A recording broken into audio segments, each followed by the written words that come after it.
എറണാകുളം മണ്ഡലമാണ്. എറണാകുളം നമുക്കറിയാം UDF-നെ സംബന്ധിച്ച് UDF-ന്റെ ഏറ്റവും സേഫ് സീറ്റുകളിൽ ഒന്ന്. TJ വിനോദ് ഇത്തവണയും UDF സ്ഥാനാർത്ഥിയായിട്ട് മത്സരിക്കുന്നു. LDF ഒരു പുതിയ പരീക്ഷ നടത്തുന്നു. ISJDക്ക് ആ സീറ്റ് കൊടുത്ത് സാബു ജോർജിനെ അവിടെ മത്സരിപ്പിക്കുന്നു. PR ശിവശങ്കർ BJPയുടെ സ്ഥാനാർത്ഥിയായി NDA സ്ഥാനാർത്ഥിയായി മത്സരിക്കുകയും ചെയ്യുന്നു. ഇതാണ് എറണാകുളത്തിന്റെ മത്സര ചിത്രം. എറണാകുളം വലിയ കൗതുകം ഉണ്ടാക്കുന്ന ഒരു മണ്ഡലമാണോ? അത്ര വലിയ കൗതുകം ഉണ്ടാക്കുന്നില്ല. TJ വിനോദ് ആദ്യം ഒരു ഉപതെരഞ്ഞെടുപ്പിലൂടെ 2019 ജയിക്കുന്നു. കഴിഞ്ഞ തവണ പൊതുതെരഞ്ഞെടുപ്പിലൂടെ അദ്ദേഹം വീണ്ടും തെരഞ്ഞെടുക്കപ്പെടുകയാണ് അവിടെ ചെയ്തത്. അവിടുത്തെ സ്കോർ നമുക്ക് പെട്ടെന്ന് നോക്കി വരാം. പെട്ടെന്ന് എറണാകുളം എന്ത് ചിന്തിക്കുന്നു? മാറ്റം ഒന്നുമില്ല. 45.05% കൂടി TJ വിനോദ് മുന്നിലാണ്. 38.06 സാബു ജോർജ്, 16.89% PR ശിവശങ്കർ. 6.99 ലീഡാണ് എറണാകുളത്ത് UDF-നുള്ളത്.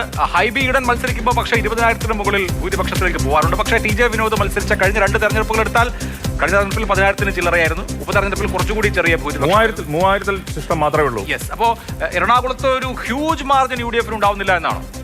സ്വാഭാവികമായിട്ടും നല്ലൊരു സ്ഥാനാർത്ഥി അവതരിപ്പിക്കാൻ LDF-നോട് സാധിച്ചു. അദ്ദേഹം മുൻ ഡെപ്യൂട്ടി മേയറും എറണാകുളത്തിന് പരിചിതനുമാണ്. പിന്നെ നഗരമണ്ഡലങ്ങളിൽ ഇപ്പം ആളുകൾ കൂടുതൽ പ്രതികരിക്കാൻ തയ്യാറാവില്ല. അപ്പം ഒരുപക്ഷെ ഇതിനേക്കാൾ അധികം ഒരു മാർജിൻ റിസൾട്ടിൽ ഉണ്ടാവാൻ സാധ്യതയുണ്ട്. പക്ഷേ 7% മാർജിൻ എന്ന് പറയുമ്പോൾ ഒരു 15,000-നടുത്ത് വോട്ടിലേക്ക്, അതാണ് ഒരു എറണാകുളത്തെ ഒരു UDF-ന്റെ കംഫർട്ടബിൾ മാർജിൻ. ഒരുപക്ഷെ വേവ് ഉണ്ടാവുകയാണ്. എറണാകുളം ജില്ലയിൽ ആകെ ഒരു വളരെ മുന്നേറ്റം ഉണ്ടാവുകയാണെങ്കിൽ ഒരുപക്ഷെ ഇതിലും മികച്ച വിജയം ഉണ്ടാവാം. ഒരു മത്സരം ഉണ്ടെന്ന് പറയാൻ കഴിയില്ല. കഴിഞ്ഞ തവണ 2020 മത്സരിച്ചിരുന്നു. ഇത്തവണ 2020 NDA മുന്നണിയിലാണ്. NDAക്ക് വേണ്ടി BJP നേതാവ് PR ശിവശങ്കർ മത്സരിക്കുന്നു. പക്ഷേ ഇത് രണ്ടും കൂടി ചേർക്കുമ്പോൾ ഒരു 20% അവർക്കില്ല. ഒരു 16% ഉയർന്ന വോട്ടാണ്. എറണാകുളത്തെ സംബന്ധിച്ച് വലിയ വോട്ടിന്റെ വർധനമാണ് ഉണ്ടാവുന്നത്. നമുക്കറിയാം, ചേരാനല്ലൂർ പഞ്ചായത്തും ബാക്കി മുഴുവൻ പ്രദേശങ്ങളും കൊച്ചിൻ കോർപ്പറേഷന്റെ ഭാഗങ്ങളാണ്. അപ്പം BJPക്ക് അവിടെ എറണാകുളത്ത് MG റോഡ് സൗത്ത് ആ പ്രദേശത്ത് മാത്രമാണ് സ്വാധീനമായി ഉള്ളത്. പിന്നുള്ളത് ചേരാനല്ലൂർ പഞ്ചായത്തിൽ 1-2 പോക്കറ്റുകളാണ്. അപ്പോൾ അത് വെച്ച് നോക്കുമ്പോൾ ഈ 16% വോട്ട് വർധനവ് 2020-യുടെ ഒരു ചെറിയൊരു കോൺട്രിബ്യൂഷൻ ഉണ്ടെന്ന് തന്നെ വിലയിരുത്തണം.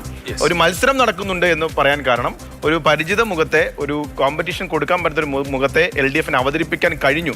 മറ്റ് മുൻകാലങ്ങളിലൊക്കെ ഒരു സ്വതന്ത്ര പരീക്ഷ നടത്തുകയാണ്. അപ്പോൾ അതിന് അപ്പുറത്തേക്ക് കുറച്ചും കൂടി ആക്റ്റീവായി പൊളിറ്റിക്സ് നിൽക്കുന്ന ഒരാളെ തന്നെ അവതരിപ്പിക്കാൻ കഴിഞ്ഞതാണ് ഒരു മത്സര സ്വഭാവം. ഓക്കെ.